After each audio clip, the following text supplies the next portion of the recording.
kenapa sarjana Muslim tiba-tiba ngomong pendidikan Islami? Dan ketika mereka ngomong pendidikan Islami, maksudnya itu bukan pendidikan Islam. Dalam pendidikan Islami, karena yang diberatkan itu adalah warisan kolonial Eropa di negara-negara Muslim. Karena kok bangai kak? Subscribe, like, dan nyalakan loncengnya. Apa yang kemudian melatar belakangi Bang sebagai lebih suka mengkaji ke bidang pendidikan? Ya, pertama saya sendiri dulu waktu S1 memang di bidang pendidikan. Di S1-nya di IAIN dulu namanya, sekarang jadi UIN kan. Oke. Nah, dan kemudian keterlibatan saya dan teman-teman di dalam gerakan 98 itu membuat kita menyadari satu hal, bahwa rakyat untuk bisa dia bangkit, menyadari ketidakadilan di dalam sistem sosial kita, ketidakadilan dalam sistem politik kita, ketidakadilan dalam sistem ekonomi kita. Itu perlu namanya pendidikan. Ya, yang disebut pendidikan kritis, tapi bukan pendidikan biasa. Dia bukan pendidikan kayak pergi ke sekolah, hafal buku-buku IPA, IPS, bukan seperti itu. Itu tidak membantu apa-apa. Sederhananya seperti apa, Bang? Sederhananya itu dia belajar tentang kenapa misalnya sebagian rakyat itu miskin misalnya. Oke. Apa yang membuat kemiskinan? Siapa yang membangun kemiskinan itu? Siapa yang menciptakan kemiskinan? Sistem seperti apa? Struktur seperti apa? Nah, nanti rakyat sendiri setelah dia tahu, dia bisa membongkar struktur atau relasi kuasa atau sistem kekuasaan yang menciptakan kemiskinan itu, dan kemiskinan itu bukan takdir dari Tuhan sebenarnya. Baru kemudian dia belajar bagaimana mengubah situasi itu bersama-sama dengan kelompok-kelompok rakyat yang lain, kayak petani, nelayan, serikat. Ini berarti Kak, kalau pendidikan ini tidak hanya ke ruang sekolah-sekolah resmi berarti. Jadi, bukan hanya, bahkan sebenarnya kalau kita bicara karakter, pembentukan karakter dan keyakinan, itu malah lebih banyak dibentuk di luar sekolah. Sekolah hampir tidak membentuk karakter dan keyakinan. Di sekolah itu hanya banyak informasi yang diberikan oleh guru-guru, seperti tentang semesta, tentang IPA gitu kan, tentang alam, tentang IPS gitu kan, tentang seni, informasi-informasi. Diukurnya dengan ujian mereka. Jadi dihafalkan informasi terus diujiankan gitu. Dan itu sebenarnya hanya mengejar kognitif aja, satu bagian yang sangat diperhatikan. Tapi karakter orang di mana dibentuk? Di rumah. Di kampung, betul. Di organisasi, di masyarakat kan gitu.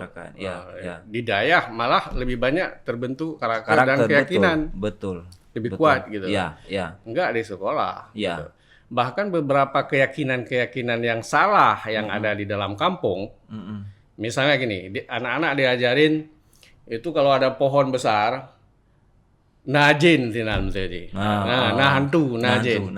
Itu aja nggak bisa diberesin keyakinan seperti itu di sekolah, nggak pernah tuntas.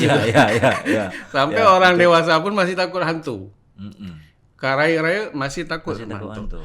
Kenapa? Karena sekolah tidak berhasil membereskan bagian dari keyakinan itu. Nah, memang itu dibentuk di dalam masyarakat, di dalam kampung. Makanya pendidikan itu sebenarnya lebih banyak di sana. Penyebaran informasi lebih banyak di sekolah gitu. Nah, harusnya memang sekolah selain menyebarkan informasi, kita nggak menuntut banyak sebenarnya. Sekolah itu nggak boleh dituntut terlalu banyak. Itu kayak seperti orang menyalahkan sekolah dalam segala hal. Kayak anak-anak bandel salah sekolah. Padahal gitu. waktu mereka berapa jam cuma di sekolah. Semua dia batak sedikit, dia bilang siapa gurumu, sekolahmu di mana. Itu seperti membebani takdir sekolah lebih besar. Karena sekolah nggak bisa diharapkan terlalu banyak dia.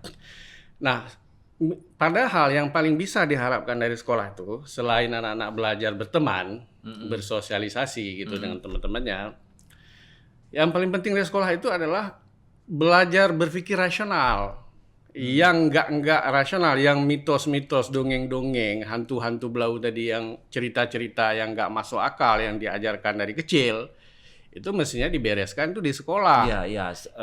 Ruang lingkup sekolah harus menyelesaikan ini. Seluruh kesalahan pemahaman di dalam masyarakat itu bisa diberesin di sekolah. Tetapi tentang karakter, keyakinan, Ini orang-orang sekolah ini kalau dia terlalu berpikir mereka mampu membentuk itu kayak mereka sendiri sebenarnya nggak ngerti bahwa itu nggak bisa. Jadi itu kayak apa ya, berfantasi kita bilang. Kayak bahkan Menteri Nadiem pun sebenarnya berfantasi ketika dia berpikir sekolah dapat membentuk karakter. Nggak bisa, sekolah itu nggak bisa membentuk karakter. Cuman 5 atau 6 jam lah anak-anak misalnya. Ya, tapi 5 dan 6 jam pun itu udah dipenuhi dengan penghafalan teks.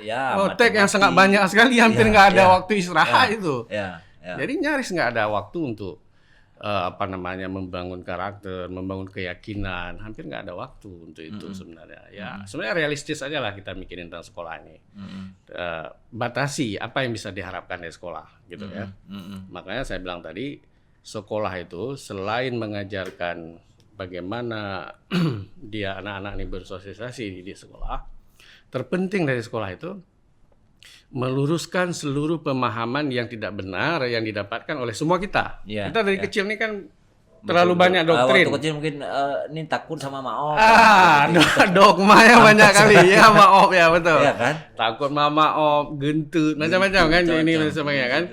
Nah, gimana itu bisa diberesin? Misalnya dalam ilmu semesta, misalnya IPA, atau misalnya kalau di kampung diajarin tentang sistem sosial, apalah misalnya tentang cara berperilaku yang sebenarnya itu tidak benar menurut ilmu sosial ya. Itu diberesin oleh ilmu sosial gitu. Mestinya kan gitu aja.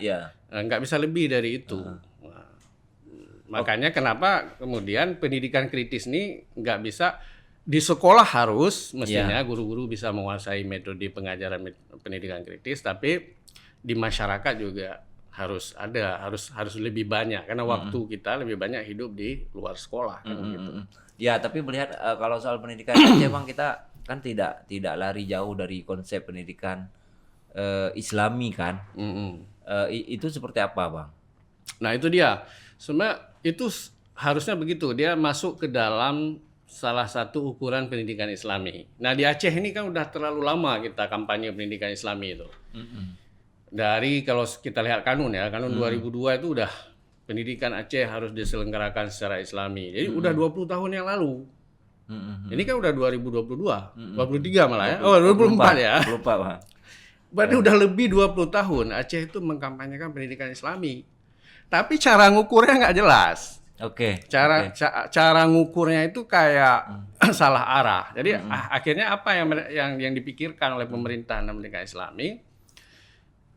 Pakaian anak-anak kan, siswa gitu kan, pakai peci kalau ke sekolah. Nanti ada ngaji lagi, belajar ngaji atau belajar kitab kuning gitu tahu. Jadi dengan ukuran-ukuran yang seperti itu.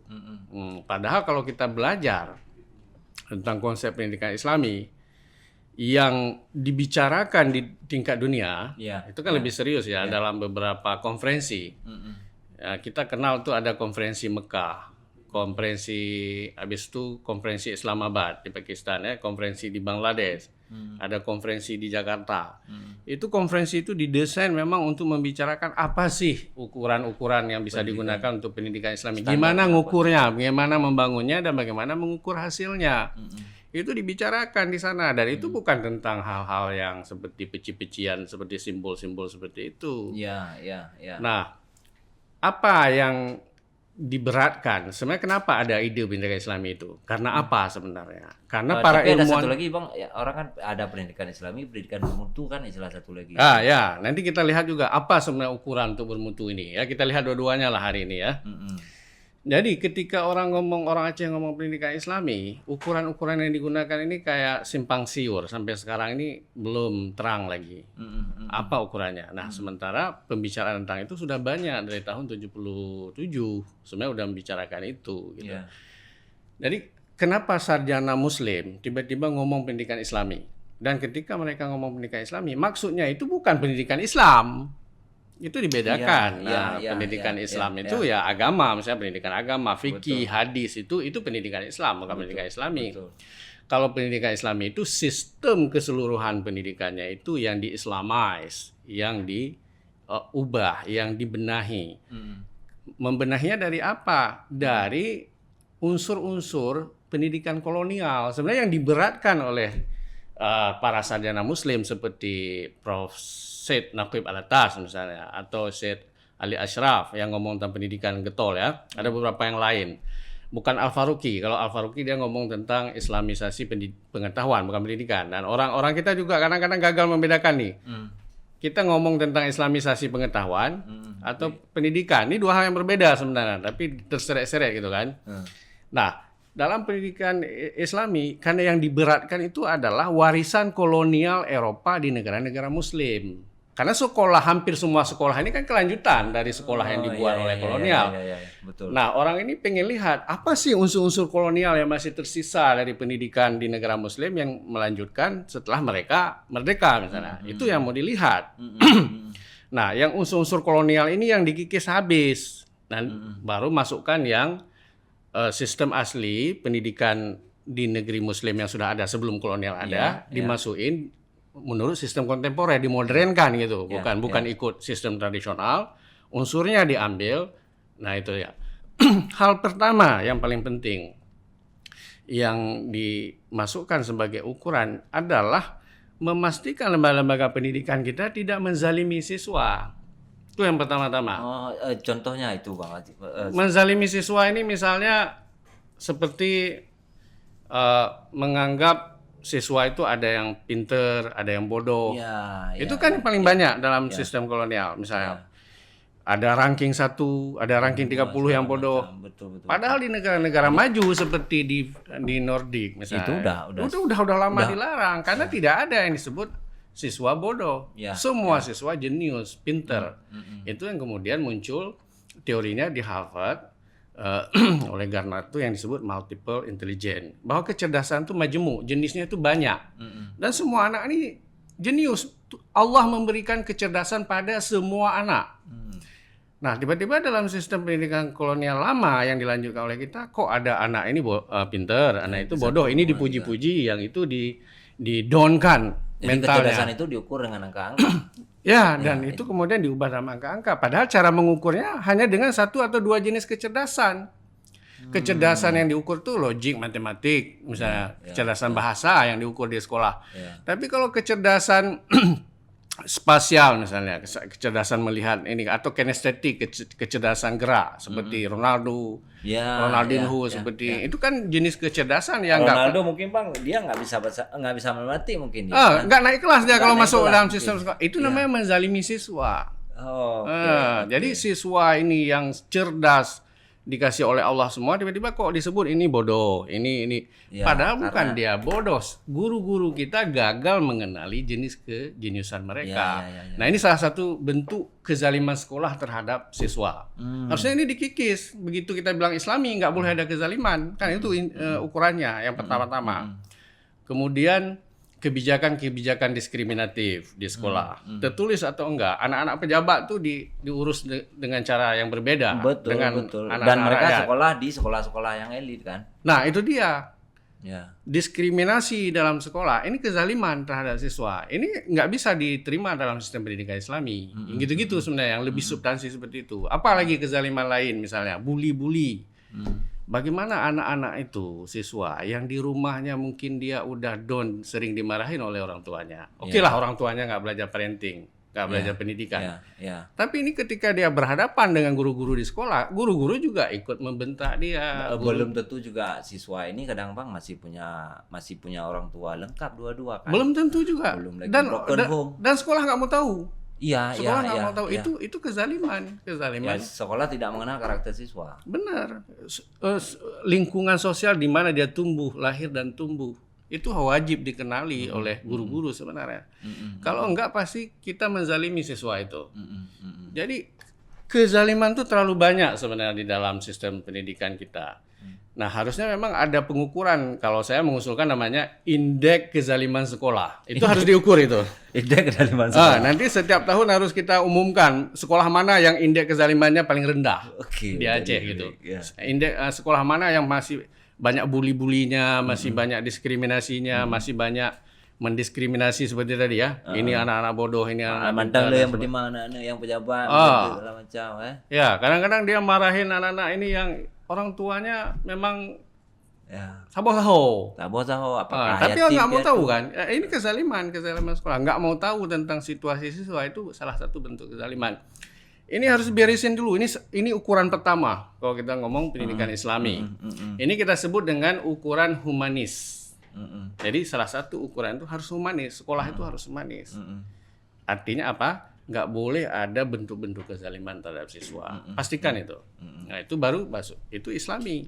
Bukan soal pakaian, bukan soal peci, kan? Bukan soal Yasin, Mbak jemaat, bukan itu masalahnya kan? Betul. Gitu. Bagaimana anak-anak misalnya di sekolah bertanggung jawab terhadap sampah mereka masing-masing. Nah, misalnya itu baru masuk ke nanti ke akhlak. Itu ukuran kedua itu. Okay. Ini ukuran pertama, tekan angka kezaliman sekolah dalam semua bentuknya serendah-rendahnya terhadap siswa.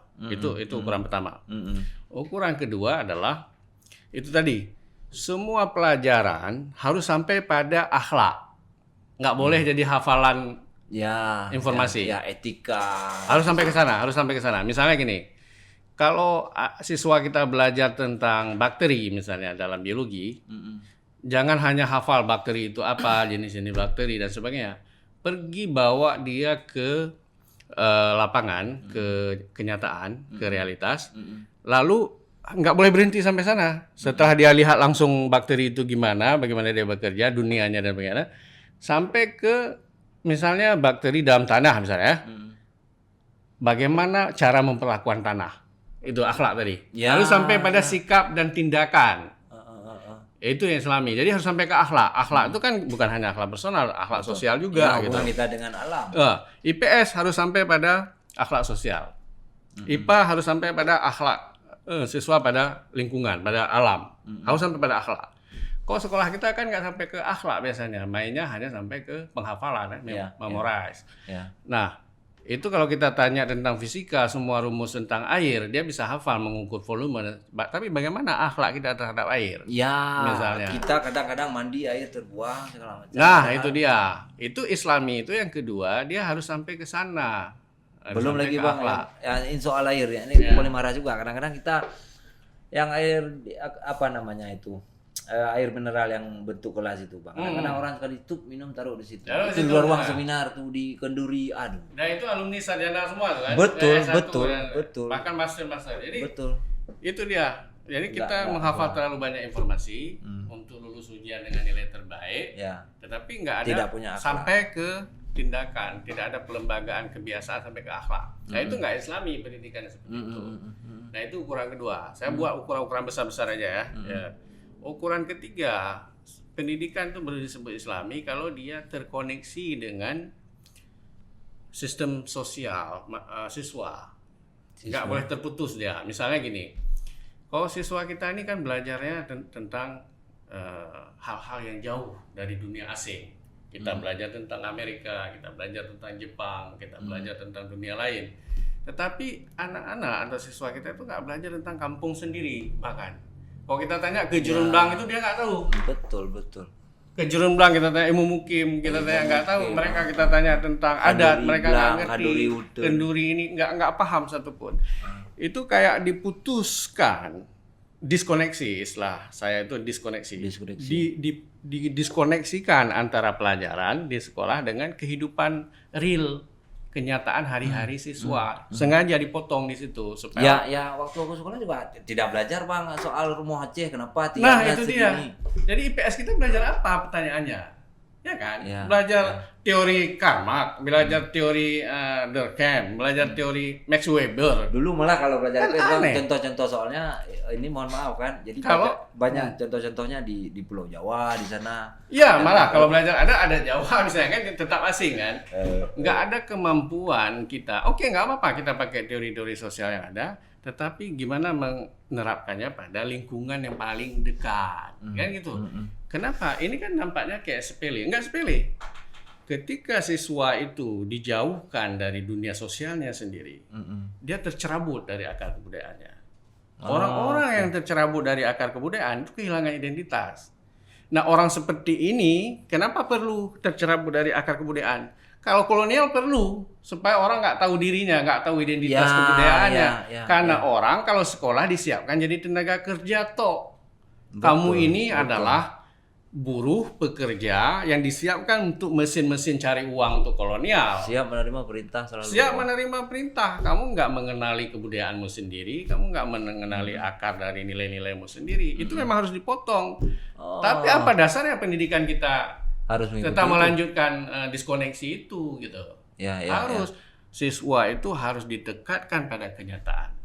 Tapi saya senang dengan kurikulum Merdeka sekarang, seperti ada kesadaran baru itu oleh Menteri Nadiem, itu dia ingin mendekatkan siswa dengan kenyataan, gitu. Jadi jangan dulu Bang, kalau misalnya di sekolah jarak antar tiang listrik sekian, ini siswa ini nggak pernah lihat tiang listrik malah di. Nah, gitu dia. Ada yang lebih aneh lagi tuh. Apa? Misalnya di pelajaran tata boga atau apa gitu. Kalau di sekolah saya dulu, 10 cara memasak nasi goreng gitu. 1, siapkan bawangnya, 2 apa gitu dan sebagainya, sampai 10. Itu dihafal untuk ujian. Jadi guru nggak pernah masak nasi goreng, siswa nggak pernah juga. Jadi benar-benar dihafalkan. Jadi nilainya A, tapi semua orang di kelas tuh nggak tahu cara masak nasi goreng. Begitulah jauhnya antara dunia pelajaran di sekolah dengan kenyataan sehari-hari, dijauhkan. Nah itu berbahaya. Oke, yang soal Merdeka Belajar yang sekarang kan sedang ini juga Bang. Lihatnya seperti apa? Dia udah mengarah ke sana. Ini yang saya apresiasi dari dari kebijakan baru tentang Merdeka Belajar ini. Ada kesadaran begini. Kenapa pelajar kita itu terlalu banyak bergelut dengan teks dari buku ke buku, dihafalkan gitu ya. Ayo lihat kenyataan. Jadi kenyataan ini kayak misalnya pergi ke kampung untuk ilmu sosial kan. Kalau untuk yang lain misalnya magang di dunia bisnis apa, lihat kenyataannya langsung. Dan itu diberi nilai kan sekarang. Kalau dulu enggak gitu, enggak diberi nilai. Nah, itu sudah bagus, arahnya udah bagus walaupun memang kita nggak bisa berharap banyak dari kebijakan terbaru ini. Dia masih ketika menteri ngomong tentang ayo lihat kenyataan, orientasinya masih dunia kerja. Jadi tetap disiapkan untuk tenaga kerja juga. Bukan misalnya pelajar sebagai manusia, sebagai warga dari satu kebudayaan. Belum lagi ke sana. Masih ayo coba lihat magang, ayo magang di mana gitu misalnya. Jadi masih begitu memang, tapi nggak apa-apa. Ini satu perkembangan penting menurut saya. Tinggal digerakkan oleh kebijakan ke depan. Ayo sekarang bukan hanya dekatkan siswa dengan kenyataan hidup sehari-hari, tetapi mulai perhatikan mereka dudukkan mereka sebagai manusia, sebagai warga dari satu kebudayaan, dari satu komunitas. Jangan selalu melihat mereka hanya pekerja, daya saing, buruh, tenaga kerja. Kan itu selalu yang diomongin. Betul. Begitu pendidikan hanya menyiapkan orang menjadi tenaga kerja, itu sebenarnya warisan kolonial. Jadi apa yang dianggap sukses adalah yang dapat pekerjaan. Pada saat yang sama moralnya rusak. Makanya kita misalnya tamat kuliah bagus-bagus, masuk ke birokrasi, jadi PNS dan sebagainya, dari koruptor. Iya. Karena tidak punya basis akhlak tadi yang kuat. Karena yang mau disiapkan hanya dia sebagai pekerja, dia punya skill nggak sebagai pekerja gitu doang kan. Kalau dalam kebudayaan orang kita misalnya, kan kita malu kalau mencuri gitu kan. Itu dalam kebudayaan Aceh misalnya, di kampung-kampung kita diajarin cara malu gitu kan. Malu kalau mencuri, mengambil bukan hak kita dan sebagainya. Tapi karena pendidikan itu hanya menyiapkan orang jadi pekerja, jadi dia hilang dengan akar kebudayaannya tadi, terputus sehingga sekarang itu kalau nggak korupsi malah malu kalau nggak bisa korupsi. Misalnya kalau Maop sekarang jadi bupati atau jadi kepala dinas atau apapun, ternyata nggak kaya-kaya, itu banyak orang yang datang, kok bodoh kok kah? Kok bangai kan nyandum jabatan raya winya kacau, hana jadi kaya kah kalinya? Kok bangai kah? Ya kan? Jadi justru terbalik kan? Benar-benar terputus dari kebudayaan hari-hari kita diajarkan dari kecil gitu. Karena apa? Karena disiapkan hanya jadi tenaga kerja seperti mesin memproduksi uang. Oke. Gitu. Bang Afan, abang seperti apa melihat kalau konsep pendidikan di Aceh lah kita bilang, atau secara di Indonesia lah, untuk saat ini. Ya itu dia yang seperti saya bilang tadi, sebenarnya kalau kebijakan baru ini sudah mulai bagus, Aceh mestinya lebih siap sekarang dengan kebijakan Merdeka Belajar itu. Ya. Apa yang menarik dari kebijakan Merdeka Belajar itu, penguasaan literasi itu bukan sebatas teks, menghafal teks pertama. Bahkan pertama ada satu tingkat lagi terkait dengan teks ini, bukan hafal-hafal, tapi menguasai konsep-konsepnya. Itu pertama dulu. Itu satu kemajuan yang nggak disadari dalam kebijakan sebelumnya. Sebelumnya yang siswa yang agak pintar adalah yang bisa jawab soal karena dia menghafal. Betul, Kan itu. betul. Ini nggak penguasaan konsep-konsep inti di dalam bacaan apa yang dibaca. Gitu. Itu. Tapi berapa tahun terakhir ini itu udah mulai ya. Ya itu dengan kebijakan Merdeka Belajar itu sudah ke sana arahnya pertama. Dan bukan hanya sampai di teks. Ayo lihat kenyataannya bagaimana. Apakah cocok apa yang dipelajari dalam teks dengan kenyataan? Ya. Memang ada satu tingkat lagi yang lebih tinggi. Apa itu? Bisa nggak memproduksi teks berdasarkan kenyataan kita sendiri? Tanpa harus berpedoman Ketergantungan pada teks orang lain terus-menerus gitu. Misalnya kan aneh ini. Kalau orang-orang Jerman bisa buat teori-teori sosial misalnya, kenapa kita nggak bisa? Kenapa profesor kita gagal memproduksi teori sosial dari kenyataan sosial kita sendiri? Padahal Aceh ini sangat kaya soal adat, soal budaya dan sebagainya. Iya, pengalaman sosial masyarakat kita enggak kurang kerennya dibandingkan pengalaman sosial masyarakat Jerman. Misalnya ini contoh. 2023 juga Bang, profesor banyak kali dikukuhkan Aceh. Nah, itu dia. Tetapi itu konsumen teks orang gitu. Tidak ada kemampuan memproduksi teks sendiri berdasarkan pengalaman masyarakat kita. Kan itu. Itu tingkat yang lebih tinggi. Oke lah, kita abaikan dulu, kita lupakan bagian itu. Mudah-mudahan nanti bisa bergerak ke sana. Tapi perkembangan sekarang ini sudah satu langkah lebih maju. Bergerak mendekatkan siswa pada kenyataan. Lalu bisa enggak nanti sekolah membangun satu kesadaran kolektif pada siswa? Misalnya tentang keadilan sosial, bahwa sistem sosial kita, sistem ekonomi kita ini ada masalah ketimpangan, ada gap, ada ini itu harus dibangun oleh bicara sekolah. Apa? Bicara fasilitas, bicara perangkat sekolah, bicara guru, kualitas guru dan sebagainya. Nah itu disiapkan, guru-guru kita mestinya disiapkan ke arah sana. Jadi bukan pada lomba-lomba ranking berapa sebenarnya, lomba cerdas cermat atau lomba jenis apapun di dunia ini tentang berapa angka, ranking berapa pendidikan kita. Itu cara mikirnya sangat pasar global masih sangat kapitalisme sebenarnya cara kita memahami pendidikan itu kita letakkan dalam cara pandang kapitalistik. Nah itu yang masalahnya. Nah gerakan Islami di Aceh yang sangat kuat ini harusnya dia menyadari musuh utamanya ini sistem kapitalisme di sekolah. Seperti mereka menyadari sistem kapitalisme dalam perbankan, sistem keuangan. Walaupun BSI sekarang masih kapitalistik, tapi dalam kesadaran itu sudah. Misalnya kalau kita tanya ke teman-teman itu, apa sebenarnya yang dilawan oleh perbankan Islam misalnya atau lembaga keuangan Islam? Sistem kapitalisme yang ribawi, yang tidak adil, yang zalim. Kan itu jelas secara pernyataan itu jelas. Nah di pendidikan mestinya begitu juga. Bukan main begitu udah masuk ke pendidikan kok main di peci, kok baca Yasin gitu. Kok main di permukaan semua gitu. Kok gagal gitu. Betul. Bukan nggak bagus hal itu sih Bang. Tapi kan itu perlu, tapi bukan itu substansinya dari pendidikan Islam itu bukan itu. Nah. Soal tadi ya kita ketika bagaimana kita memperlakukan air, ya kan? Pertama nggak boleh ada keadilan pada siswa. Ya kan tadi humanis yang saya bilang tadi. Kedua, seluruh pelajaran harus sampai ke akhlak, akhlak kolektif kan gitu, akhlak sosial. Yang ketiga baru harus ada koneksi langsung antara pelajaran dengan dunia sosial hari-hari siswa. Oke. Tiga hal ini Abang sekarang masuk tidak misalnya ke pengambil kebijakan? Iya, benar. Saya buat kebijakan ini, saya ketika memikirkan ini, ketika saya berada di kampus dulu di Universitas Islam Antarbangsa di Kuala Lumpur. Saya mempelajari berbagai pemikiran tentang pendidikan Islami ya. Nah, kebetulan kampus ini memang didedikasikan untuk hal-hal seperti itu ya.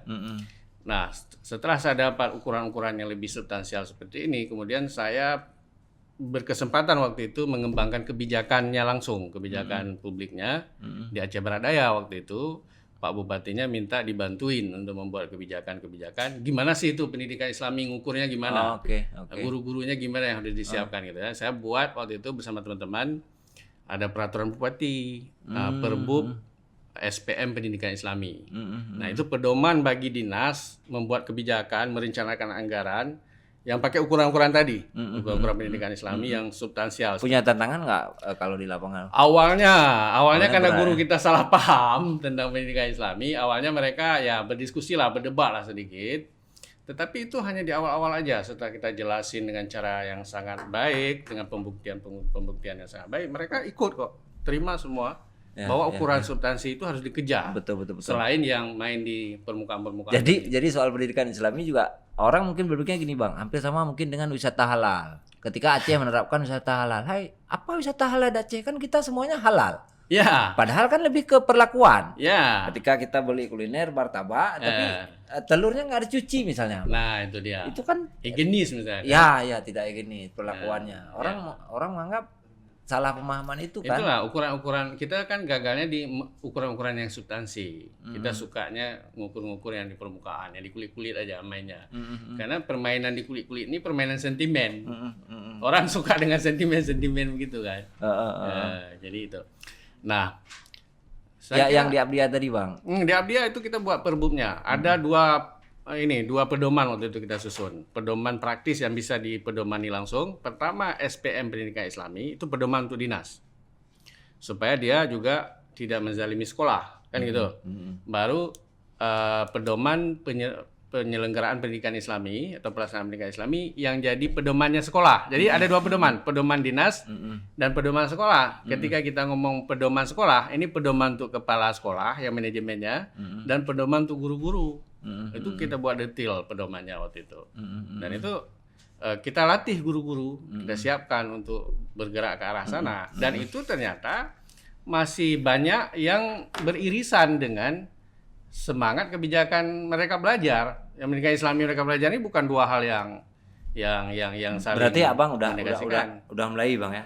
Udah itu di tahun 2018. Abang juga nulis di media cetak online, nulis buku juga. Ya. Jadi pemahaman itu harus lebih banyak dan sering di Aceh, Bang. Nah itu dia, saya berharap yang kita lakuin di Abdiya itu bisa kita buat scaling up lah ke Acehnya, ke provinsinya.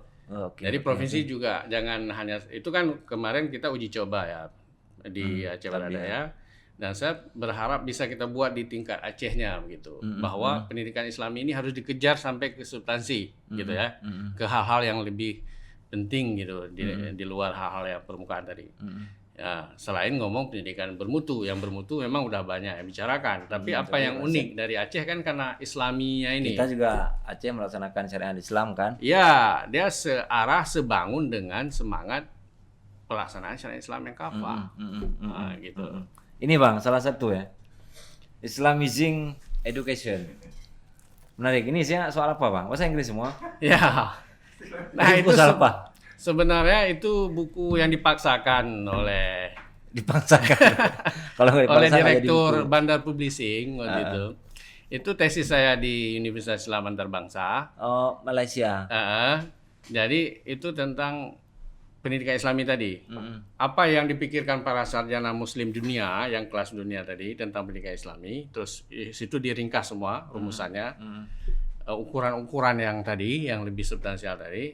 Nah, gimana itu diperbaiki di tingkat Aceh gitu. Gimana membuatnya itu di tingkat Aceh pertama. Kemudian di bagian akhir memang saya juga ikut mengkritik pemikiran-pemikiran dari para sarjana Muslim yang lebih awal. Karena menurut saya mereka juga kurang kuat pada teori keadilan sosialnya. Itu yang lebih di pendidikan kritis tadi, yang Paulo Freire. Sebenarnya itu penting untuk pendidikan Islami juga. Ya, misalnya para sarjana Muslim kita memang sudah bagus merangkai itu, merangkum atau membuat frame itu. Tetapi mereka punya satu titik kelemahan menurut saya, itu yang bagian akhir saya ulas. Kelemahannya itu sangat personal. Jadi pendidikan itu hanya membangun personality atau individu. Dia tidak membangun misalnya seperti keadilan sosial, seperti itu. Seperti misalnya kalau ada ketidakadilan dalam sistem ekonomi kita, itu pendidikan kontribusinya apa? Pendidikan Islami maksudnya terhadap itu. Itu yang orang ini tidak cukup banyak membicarakannya. Saya nggak tahu dugaan-dugaan dari profesor lain sih, karena mereka sendiri hidup waktu itu di zaman diktatorship. Misalnya Indonesia di bawah Soeharto, gimana kita mau ngomongin itu? Ya, habis atau itu. Malaysia atau yang negara lain di bawah kerajaan. Jadi nampaknya itu bukan tidak disadari oleh para profesor kita, para sarjana Muslim terkemuka di bidang ini, tetapi tidak punya ruang atau panggung yang cukup kondusif untuk membicarakannya seperti Paulo Freire membicarakan di Amerika Latin gitu. Oke. Nah itu kita menarik Bang. Biasanya orang-orang habis skripsi, tesis jadi bungkus kacang, tapi ini jadi buku. Keren. Bang Afan, terima kasih banyak telah hadir dan bincang-bincang soal pendidikan. Mudah-mudahan sukses selalu. Terima kasih. Jika video ini bermanfaat untuk Anda, silakan subscribe, like, dan nyalakan loncengnya.